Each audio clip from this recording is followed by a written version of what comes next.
Metro Data Academy. Balik lagi nih di Metro Data Talk Academy. Nah, perkenalkan saya Vinka dari Metro Data Academy Content Creator. Nah, di hari yang cerah ini nih kita kedatangan satu ibu yang cantik banget. Ibu Sri Rejeki Darmadi selaku Corporate Human Research Division Manager of Metro Data Electronics. Halo Ibu. Halo, Kak. Gimana nih Bu kabarnya hari ini? Pastinya luar biasa. Luar biasa banget ya Bu. Oh ya Bu, mumpung masih di bulan Januari nih Bu, saya mau ngucapin selamat tahun baru buat Ibu dan keluarga dan buat teman-teman semua yang ada di rumah. Selamat tahun baru. Nah Bu, tahun baru ini tuh kan biasanya identik dengan start new and fresh ya Bu ya? Ya. Bener ya? Nah kita mau nih di 2024 ini kita memulai sesuatu yang fresh, menyeimbangkan hidup dan pekerjaan alias work-life balance. Nah kalau semakin dewasa nih ya Bu, ini kan aku udah beranjak dewasa nih ya Bu ya, aku tuh semakin menyadari kalau waktu itu berputarnya sangat cepat banget. Bener nggak sih teman-teman? Berputar itu cepat banget Bu. Kayak teknologi, ya belum ada teknologi nih, baru muncul nih ya Bu teknologi, terus udah ada lagi teknologi yang baru nih Bu. Nah sebagai seorang division manager di perusahaan IT dan teknologi nih Bu, menurut Ibu apa sih Bu makna dari work-life balance ini? Oke, jika membicarakan work-life balance, kalau saya sendiri Vinka ya, Iya. saya lebih suka menggunakan istilah work-life harmony. Oh, oke. Kenapa? Karena kalau misalkan kita mengambil kata balance, balance itu kan seimbang ya. Jadi kalau kita identikkan dengan akuntansi, debit kredit, berarti jumlahnya harus sama. Kalau kita gambarkan dengan timbangan yang tradisional, berarti itu kanan kiri harus sama beratnya, Iya, baru betul. bisa dikatakan seimbang, gitu kan. Sedangkan kalau misalkan kita menjalani hidup kita, mungkin hidup kita tidak selalu seimbang seperti itu, gitu Iya, kan. benar-benar. Ada kalanya ketika kita punya satu masalah di keluarga, pasti seluruh fokus kita nih akan berusaha mengatasi permasalahan keluarga tersebut, gitu Iya. kan. Nah, karena itu kalau dari saya sendiri tuh saya lebih suka memilih menggunakan kata si work-life harmony itu, gitu ya. Kalau harmoni itu kan digambarkan tuh atau bisa dikatakan adalah sebagai keselarasan, kecocokan, gitu ya. Terus juga kesesuaian. Kalau misalkan kita melihat sebuah orkestra itu memiliki banyak alat musik. Nah, bagaimana berbagai macam alat musik itu tuh harus bisa dimainkan secara harmonis sehingga akhirnya orkestra tersebut bisa berjalan dengan baik. Nah, padahal alat musik tersebut itu aja berbeda-beda, gitu Iya, kan? betul banget. Kalau misalkan bunyinya saja trompet dibandingkan dengan violin, gitu ya, itu Beda banget. bunyinya aja beda sekali, banget. gitu kan. Tapi kalau misalkan semua pemainnya bisa membunyikan semua alat musik itu dengan tepat di waktu yang tepat, maka itulah harmonisasi bisa terjadi. Iya. Ya kalau menurut saya sih seperti itu, gitu ya. Sehingga gimana sih work life harmony ini nih suatu konsep yang menekankan penting ya kita mengintegrasikan dan juga menyelaraskan tuntutan pekerjaan dengan keseluruhan kesibukan kehidupan pribadi kita. Untuk apa? Pastinya untuk mencapai produktivitas yang optimal Iya. dan juga adalah kepuasan yang tinggi. Seperti itu nih Firka. Jadi kalau misalnya nih Bu, kita mau hidupnya tuh bukan balance, harmoni ya. Jadi kita tuh harus menciptakan dari diri sendiri itu keselarasan, seimbang juga gitu ya Bu ya. Nah, Betul sekali. Bu, kalau menurut Ibu nih ya Bu, kan Ibu udah berpengalaman banget ya Bu. Ibu udah berapa tahun sih di dunia HR? Wah, kalau dikatakan berarti sudah 18 tahun. Wah, udah lama banget ya Bu Udah ya. lama banget. Udah lama banget ya. Kalau menurut Ibu nih, apa sih Bu challenge terbesar dari teman-teman yang khususnya tuh bekerja di dunia IT dan teknologi dalam menemukan harmoni pada kehidupan secara profesional maupun personalnya gitu Bu? Kalau menurut Ibu apa sih Bu? Ya, yang pasti yang menjadi challenge terbesar adalah ketika kita bisa mengatur diri kita sendiri. Ya, gimana kita bisa mengoptimalkan hidup kita menjadi work-life balance yang harmoni tadi. Iya, gitu yang ya. selaras gitu ya Bu Iya, ya? betul. Nah, gimana nih gitu ya strategi untuk bisa mengoptimalkan si work-life balance harmoni tadi gitu ya. Yang pasti yang pertama adalah kita harus punya prioritas, gitu ya. dalam hidup kita banyak hal deh, dari kita bangun pagi sampai kita malam hari, banyak sekali kegiatan yang harus kita lakukan gitu kan. Nah, tapi gimana kita bisa mengatur prioritas dalam hidup kita ini? Kalau misalnya memang saat itu prioritas yang memang sedang dikejar waktu dan bersifat urgent gitu ya, bersifat penting gitu, entah mungkin di pekerjaan atau di keluarga, nah itu yang harus kita bisa prioritaskan. Nah, tentunya kalau ngomong prioritas, yang kedua adalah gimana kita bisa membuat rencana dengan prioritas tadi. Apa nih rencana kita secara jangka pendek, rencana kita jangka panjang, dan juga menengah juga gitu pasti kan. Nah, kemudian setelah dari tersebut tentunya dibutuhkan adalah yang ketiga, manajemen waktu yang efektif gitu. Ketika kita sudah menyusun prioritas, kita sudah punya rencana, kita harus mengoptimalkan, memanage setiap waktu-waktu yang kita punya gitu kan. Ya, semua orang punya waktu yang sama pastinya ya, 24 jam kan?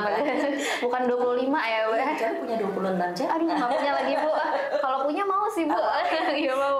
Nah, karena itu perlu itu gitu kan. Perlu kita harus bisa memanage waktu yang ada. Dan yang keempat gitu ya, adalah sekarang kita hidup dengan teknologi gitu pasti ya gitu ya. Ini kita apa yang kita lakukan ini juga ini bersifat teknologi ya. Teknologi semua. Dan orang-orang yang berada di luar sana nanti bisa mendengar podcast kita. Iya, itu teknologi gitu kan. Nah, itu memanfaatkan setiap teknologi yang ada ya. Terutama apa yang paling terdekat dengan kita, gadget tadi gitu kan. Gadget itu wah itu banyak sekali manfaatnya. Bahkan kita seringkali mendengar begini. Wah, saya mah ya mendingan ketinggalan dompet saya nih daripada gadget. Daripada gadget gitu. Saya sendiri begitu loh. Kalau belanja kemana-mana nih, udah tidak pakai uang cash ataupun juga tidak pakai kartu. Yang kita pakai adalah kris. Ya, betul. Jadi ketika tidak ada kris, kita bingung gimana nih kita bayarnya.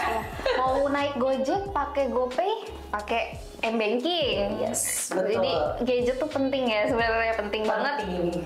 Penting banget ya Bu ya.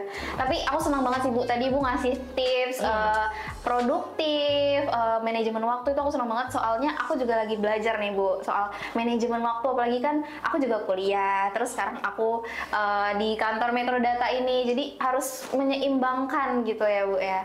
Nah Bu, tadi kan Ibu sempat mention nih ya Bu tentang gadget, menarik banget nih Bu. Kalau dulu gadget itu kan pelarian dari stres ya, tempat pelarian dari stres ya Bu ya.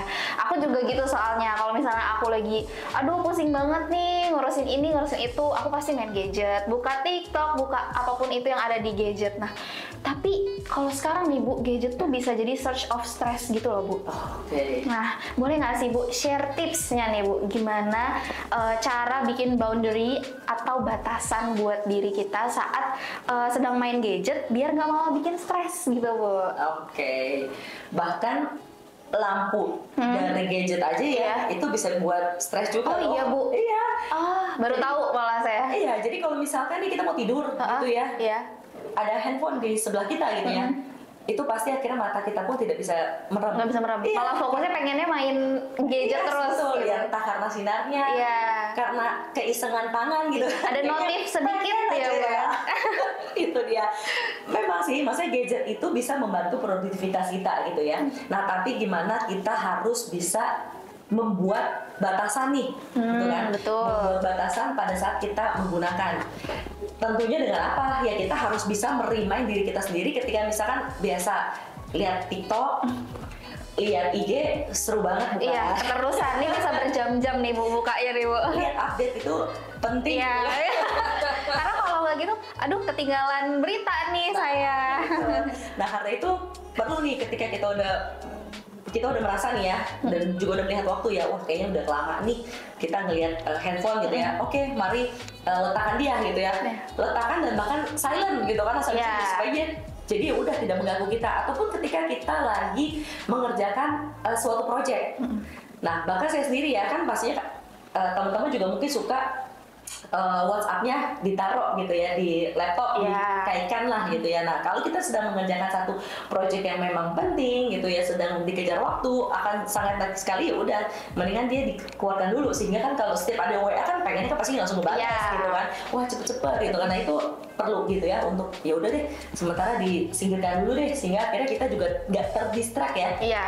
akhirnya dikit-dikit oh ya pengen lihat, dikit-dikit pengen lihat gitu kan, hingga akhirnya apa yang mau kita kerjakan malah jadi nggak selesai gitu kan. Karena menurut saya sangat ngebantu sih sebenarnya ya si gadget tersebut ya, terutama kalau misalkan kita punya agenda-agenda meeting, kan kita pasti taruh di kalender. Karena kadang kan kita kalau nggak bisa lupa, atau juga hal-hal simple, teman-teman kita yang berulang tahun, kita buat reminder. Nah, tapi ya balik lagi seperti itu gitu ya, gimana kita menggunakan ya satu fitur pengingat misalnya, itu bisa juga gitu ya, atau mode supaya tidak mengganggu waktu kita. Iya, jadi nggak gadget terus gitu ya Bu. Malah gadget malah bikin stres ya Bu kalau misalnya kebanyakan main gadget gitu. Soalnya aku juga dulu kalau misalnya apa sih lagi pusing, aduh pengennya buka TikTok aja deh biar happy gitu. Tapi karena tadi udah dikasih edukasi nih dari Ibu, udah dikasih tips-tips gitu, aku jadi sekarang ngerti nih nggak harus semuanya tuh gadget. Gadget penting tapi nggak harus semuanya tuh gadget gitu.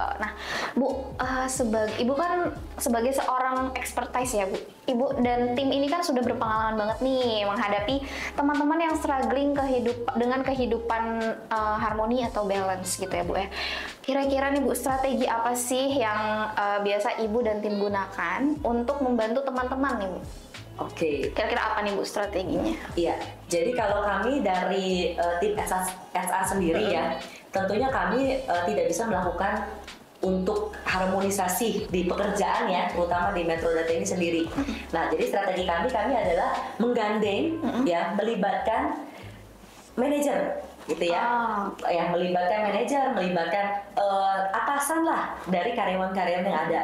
Supaya apa gitu ya, gimana kami mendorong manajer untuk berinisiatif untuk apa? Untuk melakukan proses coaching dan konseling kepada timnya masing-masing.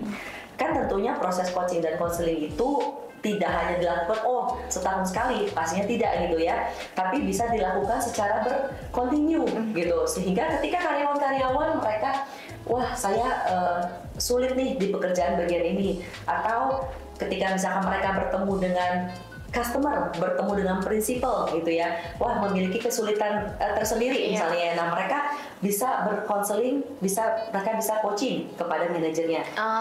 Bahkan mungkin bukan hanya terkait pekerjaan saja gitu kan, ketika memang dalam hal sehari-hari, entah mungkin makan bareng, pergi bersama bareng gitu kan, sehingga bisa lebih kenal keluarganya. Jadi ketika ada masalah di keluarga pun mereka bisa cerita gitu ya. Jadi bonding gitu ya Bu ya. Bonding itu terjadi gitu ya.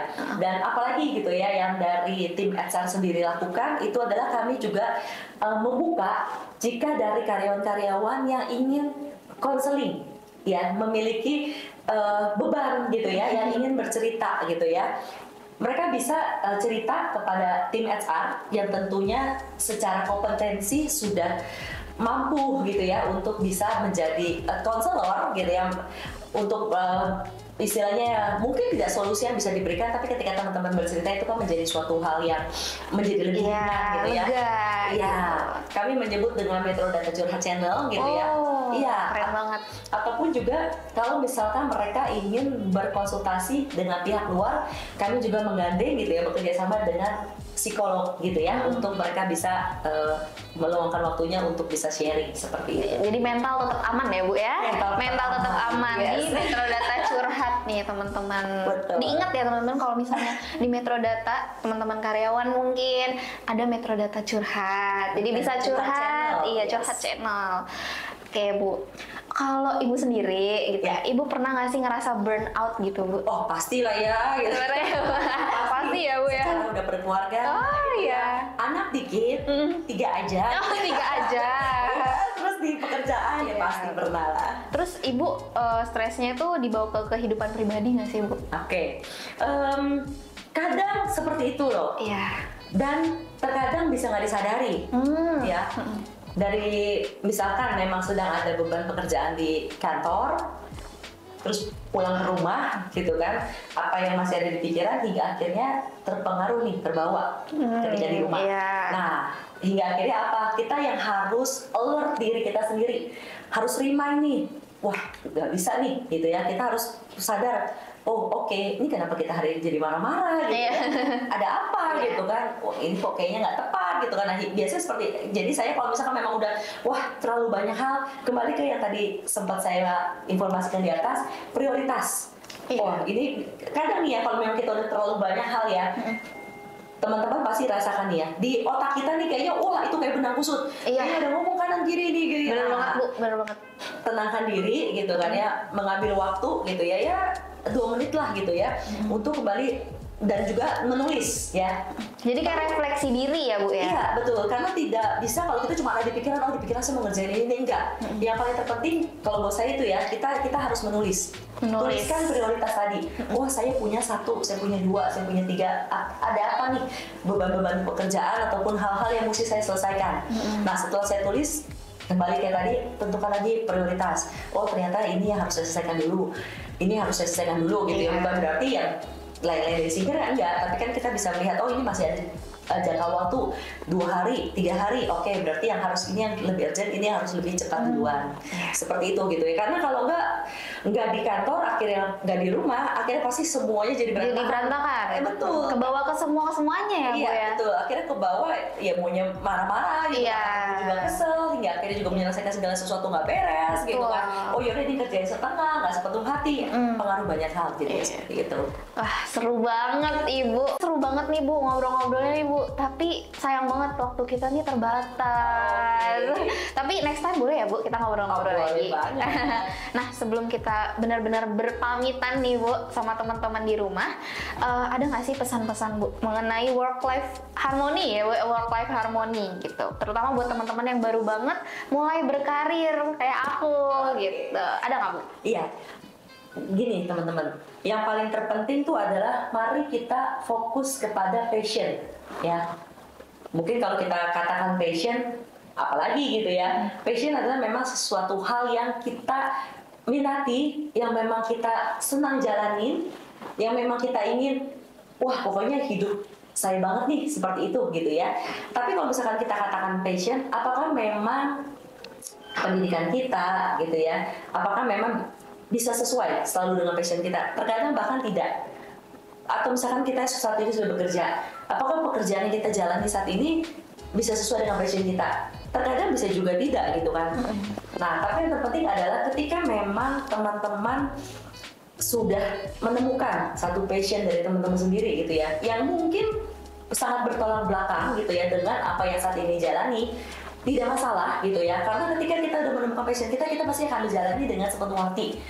Kita akan benar-benar, wah saya pengen ini nih. Nah, tapi tentunya kita juga dituntut ketika kita punya passion, ya bukan berarti, oh ya udah, tidak perlulah meningkatkan keahlian saya, tidak perlulah meningkatkan skill saya. Tentunya tidak seperti itu gitu kan.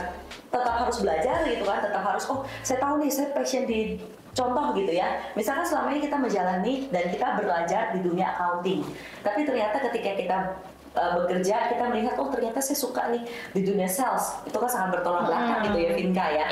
Nah, tapi apakah itu suatu hal yang mungkin?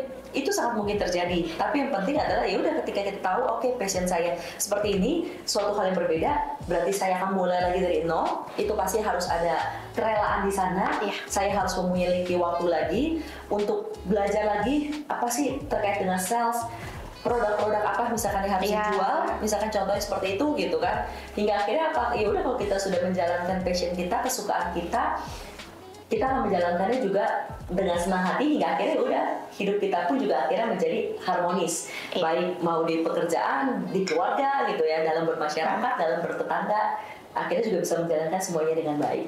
Jadi semuanya ada prosesnya ya Bu ya, harus survive gitu. Kalau mau mulai sesuatu ya harus belajar dulu pelan-pelan gitu. Tapi nanti pasti step by step pasti nanti bakalan ketemu jalannya gitu ya Bu ya. Betul sekali. Nah Ibu terima kasih banyak untuk waktunya. Ibu sudah meluangkan waktu buat ngobrol-ngobrol sama aku nih, sama teman-teman juga di rumah. Makasih juga teman-teman yang udah mengikuti podcast ini sampai akhir. Dan next kita mau bahas apa lagi ya di Metro Data Talk Academy, boleh ya di-share di komen. Dadah!